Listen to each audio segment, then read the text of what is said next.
Okay guys, welcome back din sa ating channel at meron tayong panibagong items na dumating para sa ngayong araw na ito. Yes, ito po. Buksan na po natin. So, yan. Nakabalot naman siya ng plastic with the bubble wrap. May label po yun, no? Buksan natin. Ano ba itong items natin? Uy! So, meron tayong Honda items dito, no? May kasama siyang pamihit. Wow, ang galing ah. So, sa mata na nilalagay ito, no?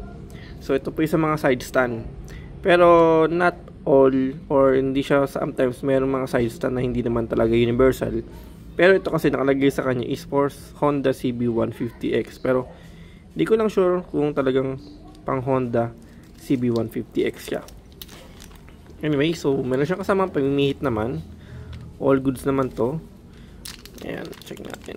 So, hopefully, ito ay stainless, ano? Baka kasi coated lang siya. Hindi talaga pure na stainless. So, parang useless lang din. Oop, naigpitan. Naigpitan. Okay. Alright. So, ayan. Aluminum naman siya. Aluminum nga ba, no? So, yun nga lang, black. Tapos pala silver na in-order ko pala, no? Kasi pag mga black na ganito, usually yun yung nga pala, yung coating niya or ewan ko lang kung pinaka-coating ito matatanggal siya o hindi, no?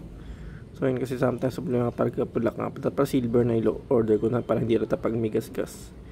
So yun, try natin kung magkakasya to sa Honda CB150X natin, no? Okay.